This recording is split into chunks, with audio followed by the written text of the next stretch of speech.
मेरे प्रियो, परमेश्वर ने अपने पुत्र प्रभु यीशु मसीह को भेज करके आपको और मुझको खरीदा है, अपना बनाया है। और जिस ढंग से इससे पहले भाई ने प्रार्थना की, बहुत बहुत शुक्रिया। आपने प्रार्थना में ही बहुत सारे बातों को जो है वो पूरा कर दिया। मैं यहाँ पर आपको सिखाने के लिए नहीं, या पढ़ाने के लिए नहीं, या प्रचार करने के लिए नहीं आया हूँ, परंतु मैं इसलिए हूँ कि जो बातें मैंने परमेश्वर से सीखी हैं, अपने परिवार के साथ चर्चा की है, उन बातों को आपको बांट सकूं, उन बातों को आप तक पहुंचा सकूं। मुझे प्रचार करना या फिर बोले सिखाना इसके लिए नहीं है। मैं आज परमेश्वर के वचन से हम सब सीखने का प्रयास करेंगे। और जैसे भाई ने प्रार्थना की कि प्रभु आज का वचन जब भाई बताते हैं, हम इसको अपने जीवन में लागू कर सके, हम इसको अपने जीवन में रख सकें और आपके अनुसार हमारा जीवन हो सके। परमेश्वर ने बहुत ही अच्छा अनुग्रह समय दिया है प्रियो, कि इस प्रकार से हम एक दूसरे के साथ मिल करके परमेश्वर के वचन को सीखने पाए। आज की सुबह के वक्त जब हम इस प्रकार से बैठे हैं परमेश्वर के वचन को सीखने के लिए, तो मैं एक बात को कहना चाहता हूं।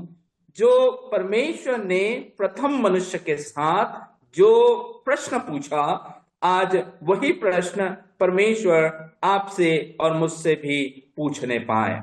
जब आप और मैं पढ़ते हैं उत्पत्ति की पुस्तक, उसका 3रा अध्याय और उसकी 9वीं आयत, घटना बहुत ही संक्षिप्त में आपके सामने रखना चाहूंगा। बहुत ही सुपरिचित भाग है। इस भाग से आप और मैं बखूबी जो है वो परिचित हैं, अनभिज्ञ नहीं है, किसी प्रकार से कुछ नया नहीं है।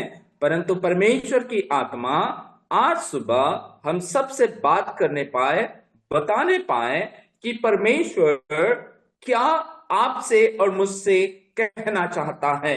और इस भाग को जब आप और मैं पढ़ें तो उत्पत्ति की पुस्तक उसका 3रा अध्याय, पाप जो है वो संसार में कैसे आया, या पाप सबसे पहले मनुष्य जो है वो पापी कैसे हुआ, और किस ढंग से जो परमेश्वर की महिमा से जो है वो परमेश्वर की सबसे उत्तम, श्रेष्ठ, बहुत ही अच्छी जो सृष्टि रही, वो सृष्टि जो है वो परमेश्वर की नजरों से गिर जा रही है।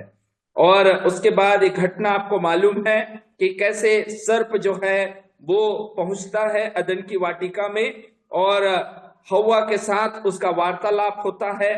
हवा जो है वो उस वृक्ष का फल खाती है और अपने पति को भी जो है उसके साथ में है उसको देती है, वो भी खा लेता है।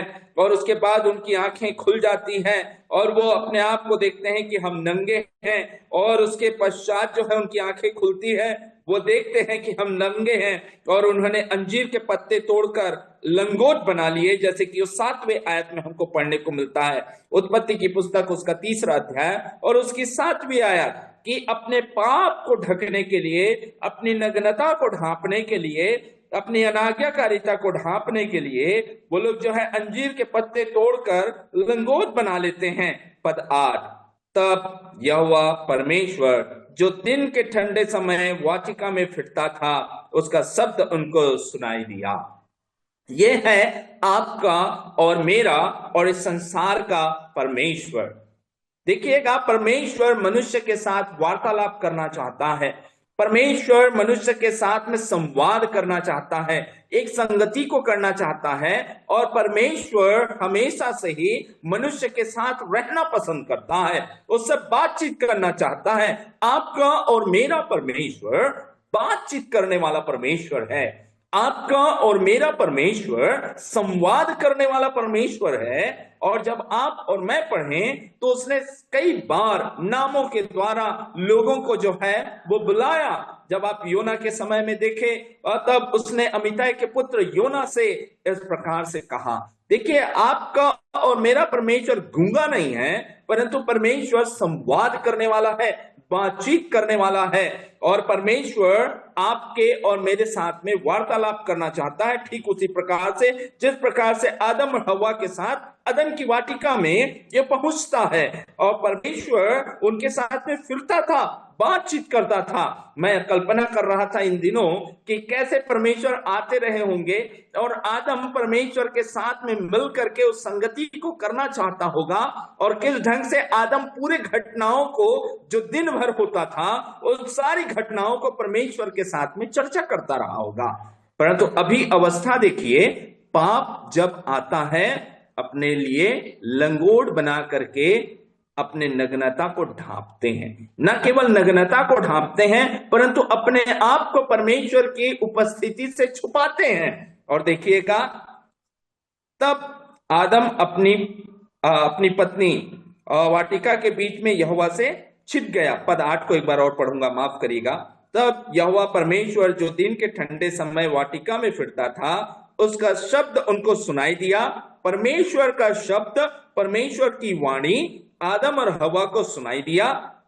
तब आदम और उसकी पत्नी वाटिका के वृक्षों के बीच यहोवा परमेश्वर से छिप गए। यह है आदम और हवा की मूर्खता। परमेश्वर से कभी कोई छिप नहीं सकता है, परमेश्वर से कोई ढक नहीं सकता है। परमेश्वर के साथ जब ये पाप में नहीं गिरा था तो परमेश्वर के साथ इसका संबंध था और परमेश्वर के साथ वो बातें करता था। परंतु देखिएगा, परमेश्वर सर्वज्ञानी है, सर्वव्यापी परमेश्वर है, उसको सब कुछ ज्ञात है। वो क्या करता है? पद 9, तब यहोवा परमेश्वर ने पुकार कर आदम से पूछा, तू कहां है? क्या परमेश्वर को नहीं मालूम था आदम कहां है? क्या परमेश्वर को नहीं मालूम था आदम की अवस्था क्या है? क्या परमेश्वर को ज्ञात नहीं था, मालूम नहीं था कि आदम जो मेरी सर्वश्रेष्ठ सृष्टि है, जो सबसे अनोखी सृष्टि है, जिसके साथ मैं संगति करता हूं, जिसके साथ मैं बातचीत करता हूं, वो पाप में गिर गया है और अपने आप को छिपाने का प्रयास कर रहा है। परंतु मेरे प्रियो, ये परमेश्वर का सबसे सुंदर गुण देखने को मिलता है। देखिएगा, तब कब जब भी हम बाइबल स्टडी करते हैं तो सवाल बहुत पूछा कीजिए और आप और मैं देखने पाएंगे कि परमेश्वर निश्चित रूप से आपसे और मुझसे बातचीत करेगा। तब कब? जब आदम पाप में गिर गया। तब तो आप पूछिए कब? जब वो छिप रहा है, परमेश्वर उससे पूछता है, तू कहां है? और उसके बाद में देखिएगा क्या कहता है। पद 10 बहुत सुंदर है, 9वां आयत एक ही लाइन का है। तब यहोवा परमेश्वर ने पुकार कर आदम से पूछा, तू कहां है? ये सबसे पहला सवाल है बाइबल का जो परमेश्वर मनुष्य से करता है, आदम से करता है। और उसके बाद आदम का जवाब देखिएगा, उसने उससे कहा, आदम ने परमेश्वर से कहा, मैं परमेश्वर तेरा शब्द बारी में सुनकर डर गया, क्योंकि मैं नंगा था इसलिए छिप गया। मेरे प्रियो, पाप आपको डराएगी, पाप आपको छुपाएगी, पाप आपको परमेश्वर से दूर लेके जाएगी। पाप आपको डराएगी, पाप आपको छुपाएगी, पाप आपको परमेश्वर से दूर लेके जाएगी। पाप करते समय बड़ा आनंद लगा, बड़ा अच्छा लगा, परंतु वो क्षणिक भर का आनंद था। एक क्षणिक बोलने से एक तीव्र आनंद आपको मिल गया, उसके बाद में जो आपको अकेलापन लगा, उसके बाद जो दूरियां हुई, उसके बाद जो अलगाव हुआ, उसका जो परिणाम है वो बड़ा भयावह था। परंतु मुझको बहुत अच्छा लगता है इस परमेश्वर के, जो मेरा परमेश्वर है, जो आपका परमेश्वर है, जो इस पृथ्वी का परमेश्वर है, जो पवित्र लोगों का परमेश्वर है, वह आदम को ढूंढते हुए आता है। आज से 2025 साल पहले प्रभु यीशु मसीह भी मनुष्य बन करके हमें ढूंढने के लिए आया। आपके और मेरे पापों के लिए उसने उस कलवरी के क्रूस पर बलिदान हो गया और वह मारा गया और गाड़ा गया और गड़े हुए में से तीसरे दिन जी उठा है। मेरे प्रियो, यहां पर आप और मैं देखें तो परमेश्वर एक ऐसा सवाल पूछता है जो कि आप कल्पना करके देखें, तू कहां है? तू कहां है? आदम तू कहां है? मैं वहां आना चाहता हूं। आज की सुबह परमेश्वर आपसे और मुझसे भी यही सवाल करता है, ए अमन तू कहाँ है? ए फला ब्रदर आप कहाँ हैं? हे भाई तू कहाँ है? परमेश्वर उस बात को पूछना चाहता है आज की सुबह आपसे और मुझसे, क्योंकि पाप प्रियो हमको हमेशा परमेश्वर से दूर लेके जाएगी। पाप इस पवित्र शास्त्र बाइबल से आपको दूर लेके जाएगी, परंतु ये बाइबल यदि आपके करीब है तो पाप आज से कोसों दूर भागेगी। पाप कोसों दूर भागेगी अगर बाइबल आपके पास है, परमेश्वर आपके पास है, परमेश्वर का वचन आपके पास है। और देखिएगा, परमेश्वर जो सब कुछ जानता है उसके बावजूद भी उस पापी मनुष्य से मिलने के लिए आता है। और इन दिनों मैं सोच रहा था कि वो क्यों मिलने के लिए आया और उसके बाद में वार्तालाप को क्यों कर रहा है, क्योंकि परमेश्वर वापस उस संबंध को बनाना चाहता था, परंतु मनुष्य का स्वभाव ऐसा नहीं है। आप देखिएगा इसके बाद में और उसके आगे के आयतों में जब आप और मैं पढ़ें पद 11 में, उसने कहा, किसने तुझे जताया कि तू नंगा है? जिस वृक्ष का फल खाने को मैंने तुझे मना किया था, क्या तूने उसका फल खाया है? पद 12, आदम ने कहा, जिस स्त्री को तूने मेरे संग रहने को दिया है उसने उस वृक्ष का फल मुझे दिया है। बड़ा सरल सा सवाल रहता है परमेश्वर का। ओ परमेश्वर ने पूछा, तूने उस वृक्ष का फल खाया है? ये भी बड़ा अजीब सा सवाल है भाई। वो जान रहा है सर्व ज्ञानी प्रभु है, उसको मालूम है नतनिएल कहाँ था, उसे मालूम है लूका रचित सुसमाचार में मच्छी किस ओर है, उसे मालूम है गनेसरत की झील में मछली कहां पर है करके। मछुआरों को नहीं मालूम था पर उससे मालूम है। और वो सर्वज्ञानी प्रभु इस बात को जानता है कि आदम जो है वो पाप में गिर गया है, उस वृक्ष का फल खाया है जिस वृक्ष के फल को खाने के लिए मैंने मना किया था। और उसके बावजूद भी परमेश्वर उस सवाल को पूछता है, क्या तूने उस वृक्ष का फल खाया है जिसको मैंने मना किया है? और आदम का जवाब देखिएगा, जो आमतौर पर मेरा जवाब भी होता है। आदम क्या कहता है? ओ प्रभु, जिस स्त्री को तूने दिया है, मेरा गलती नहीं है, ये आपका गलती है, आपने उस स्त्री को दिया और उस स्त्री ने मुझको दे दिया है। गजब है इंसान। और यही स्वभाव आज आपका और मेरा भी है प्रियो। पर प्रभु इसी स्वभाव को बदलना चाहता है, इसी स्वभाव को बदलना चाहता है। ओ सीधा सा जवाब था, हाँ प्रभु मुझसे गलती हो गई, हाँ प्रभु मैंने उस वृक्ष का फल खा लिया है जिस वृक्ष के फल को खाने के लिए आपने मना किया है, हाँ मैंने पाप किया है, हाँ मैंने तेरे ही विरोध में पाप किया है। इस घटना को प्रियो मैं उस व्यक्ति के साथ में लेकर के आपको जाना चाहूंगा जहां पर आप और मैं पाएंगे कि दाऊद के घटना के साथ में जब आप और मैं पढ़ें, दूसरा सामुएल जाने की आवश्यकता नहीं है, आप घर जाकर के वापस जा सकते हैं। दूसरा सामुएल उसके 11वें अध्याय में जहां पर आप और मैं पाएंगे राजा दाऊद जब उसको युद्ध के भूमि में होना था, वो युद्ध की भूमि में नहीं परंतु संध्याकालीन के समय अपने छत पर से वो उठता है, टहलता है, एक स्त्री को देखता है जो बहुत सुंदर है, उसके बाद वो उसको बुलवाता है, इंक्वायरी करता है, बुलवाता है, बुलवा करके उसके साथ में पाप में व्यभिचार में पड़ जाता है, छुपाने की कोशिश करता है। उसने उरियाह को जो है वो बुलवा लिया।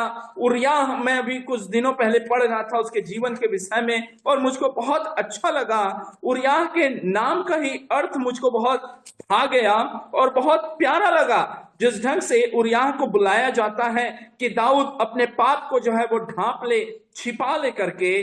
परंतु आप और मैं देखें उरियाह के नाम का अर्थ यहोवा मेरी ज्योति है, यहोवा मेरी ज्योति है। और वह अपने काम के प्रति, अपने कर्तव्य के प्रति ईमानदार था। उसने सोचा मैं उसको बुलवा लूंगा, अपनी पत्नी के पास में जाएगा, मेरा पाप ढप जाएगा करके, परंतु वैसा नहीं हो पाता है। उसके बाद में देखिएगा उसको हर तकनीक को अपनाता है कि उरिय्याह जो है वो बत्शेबा के पास चला जाए, परंतु वो अपने काम के प्रति ईमानदार था, यहां तक कि अपने मौत का फरमान खुद लेकर के जाता है। और दाऊद सोचता है सब कुछ मैंने छुपा लिया है, सब कुछ मैंने छुपा लिया है, परंतु वैसा नहीं होता है मेरे प्रियो। जिसको आप दूसरा सामुएल उसके 11वें अध्याय 14वीं आयत को मैं पढ़ूंगा। सवेरे दाऊद ने योआब के नाम पर एक चिट्ठी लिखकर उरिय्याह के हाथ में भेज दी।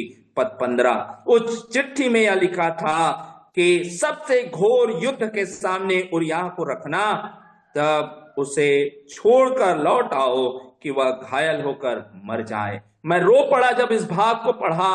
वो इस ढंग से जवाब देता है कि मैं अपनी पत्नी के संग कैसे जाऊंगा, कैसे सोऊंगा, कैसे आनंद मनाऊंगा, जब संदूक और इस्राएल और यहूदा के झोपड़ियों में रहते हैं। ओ प्रभु, मैं नहीं जाऊंगा। उसके बाद उरिय्याह को घोर युद्ध में छोड़ देना ताकि वो मर जाए करके।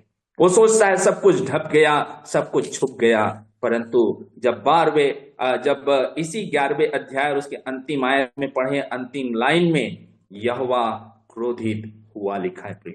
यहोवा क्रोधित हुआ इन सब कार्यों से जो दाऊद ने किया था। यहोवा अत्यंत क्रोधित हुआ, उसको गुस्सा आया और उसने अपने दास नातान को दाऊद के पास में भेजता है। और जैसे ही भेजता है वो एक सुंदर स्टोरी को बताता है, और बताने के बाद में उस स्टोरी की ओर नहीं जाऊंगा, मेरा समय गुजर रहा है। एक बात को बताने के लिए बस इस नैरेटिव को लेकर के आया हूं, इस कहानी को आपके सामने में आज लेकर के आया हूं प्रियो, कि जब वो कहानी को बताता है, दाऊद कहता है वो मनुष्य अवश्य मार डाला जाए।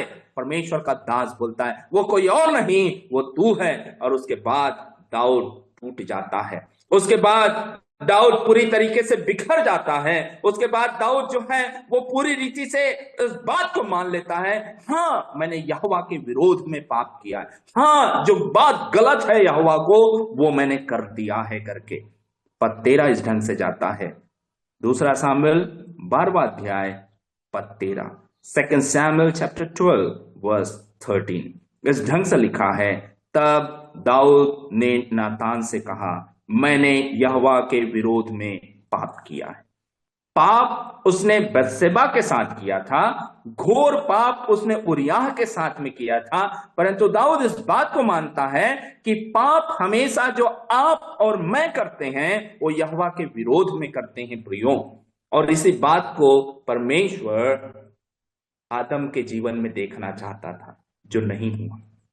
और उसके बाद दाऊद भजन संहिता 51 को लिखता है, टूटा मन यहोवा के योग्य बलिदान है। हे परमेश्वर, तू टूटे और पीसे हुए मन को तुच्छ नहीं जानता है। यह है आपका और मेरा प्रभु, जो हम जिस अवस्था में हैं वापस लौट करके आइए। आज की सुबह प्रभु आपसे पूछता है, हे अमन तू कहाँ है? आज जितने लोग सुन रहे हैं उन सब से कहता है, हे मेरी बहन, हे मेरे भाई, हे मेरे बेटे, हे मेरी बेटी, तू कहाँ है? तू कहाँ है? किस अवस्था में है? जिस अवस्था में भी है प्रियो, वापस लौट आए। प्रभु वापस रखता है, रिस्टोर करता है और हमारे पापों को क्षमा करता है। न केवल क्षमा करता है परंतु हमें अपने पास रखना चाहता है। हमें अपने पास रख करके अपने जीवन में हमको आगे बढ़ाता चला जाता है। यह है परमेश्वर जिसके पीछे आप और मैं चलते हैं। और सबसे अच्छी बात, आगे अगर प्रभु कभी अवसर देगा तो सीखने का प्रयास करेंगे। एक और सवाल जो प्रभु ने किया, एक और सवाल जो परमेश्वर ने किया, और जब पाप आता है हमारे जीवन में हम कैसे डर जाते हैं और हम कैसे छिप जाते हैं। छिपिए नहीं, डरिए नहीं, पाप का सामना करिए। विजय देने के लिए परमेश्वर का पवित्र वचन हमारे साथ। परमेश्वर ने, प्रभु यीशु मसीह ने पवित्र आत्मा आपको और मुझको प्रदान की है ताकि हम लड़ सके इस संसार में रहते हुए और एक विजयी मसीही जीवन को जी सके। आज की सुबह प्रभु हम सबसे पूछता है, तू कहाँ है? तू कहाँ है? और प्रभु आता है, जिस अवस्था में भी आप पड़े हों, जहां पर भी आप हों, प्रभु वहां पर आता है आपसे मिलने के लिए, आपसे संवाद करने के लिए। परमेश्वर के बड़े नाम की स्तुति हो। सारा आदर, इज्जत, महिमा उस प्रभु को मिले जिसने आपसे और मुझसे प्रेम किया अपने पुत्र को बलिदान करके। परमेश्वर के बड़े नाम की स्तुति हो। सबको जय मसीह की।